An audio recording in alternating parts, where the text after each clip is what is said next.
നമസ്കാരം, കൊട്ടാരക്കര മീഡിയയിലേക്ക് സ്വാഗതം. 4ാം ക്ലാസ്സുകാരനെ ലഹരി നൽകി പീഡിപ്പിച്ച കേസിൽ പ്രതിക്ക് 73 വർഷം കഠിന തടവ്. ലഹരി വിരുദ്ധ ബോധവൽക്കരണ ക്ലാസ്സിന് എത്തിയ എക്സൈസ് ഉദ്യോഗസ്ഥനോട് ഒരു 13 വയസ്സുകാരൻ മനസ്സ് തുറന്നതോടെയാണ് പ്രതി ശിക്ഷിക്കപ്പെട്ടത്. അടൂർ അതിവേഗ കോടതിയാണ് പൊങ്ങലേടി മറ്റക്കാട് സ്വദേശി വിൽസൺ എന്ന പ്രതിക്ക് 73 വർഷം കഠിന തടവ് വിധിച്ചത്.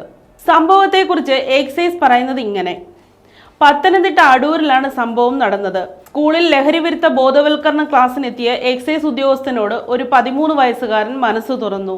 താൻ ആദ്യമായി ലഹരി ഉപയോഗിച്ചത് 4ാം ക്ലാസ്സിൽ പഠിക്കുമ്പോഴാണെന്ന്, അത് തനിക്ക് തന്നയാൾ തന്നെ ലൈംഗികമായി പീഡിപ്പിച്ചിട്ടുണ്ടെന്നും കുട്ടി പറഞ്ഞു.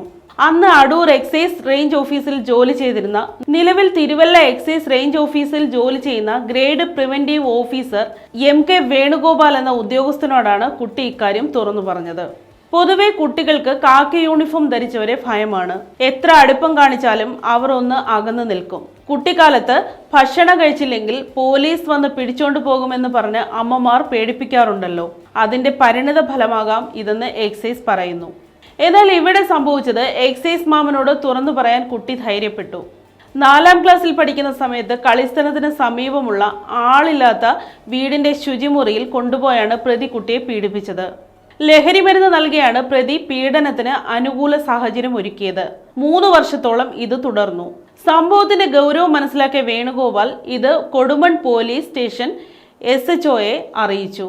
കേസ് രജിസ്റ്റർ ചെയ്ത് അന്വേഷണം തുടങ്ങിയപ്പോൾ കുട്ടി പറഞ്ഞതെല്ലാം സത്യമെന്ന് ബോധ്യപ്പെട്ടു. പൊങ്ങലേടി മറ്റക്കാട്ട് സ്വദേശി വിൽസൺ എന്നയാളെ പോലീസ് അറസ്റ്റ് ചെയ്തു. അന്വേഷണം പൂർത്തിയാക്കി കുറ്റപത്രം സമർപ്പിച്ചു. എക്സൈസ് ഓഫീസർ വേണുഗോപാൽ പ്രധാന സാക്ഷിയായ ആ കേസിന് വിധിയാണ് ഇപ്പോൾ വന്നിരിക്കുന്നത്. മാതൃകാപരമായ പ്രവർത്തനം കാഴ്ചവെച്ച ഗ്രേഡ് പ്രിവന്റീവ് ഓഫീസർ വേണുഗോപാലിനെ എക്സൈസ് അഭിനന്ദിച്ചു.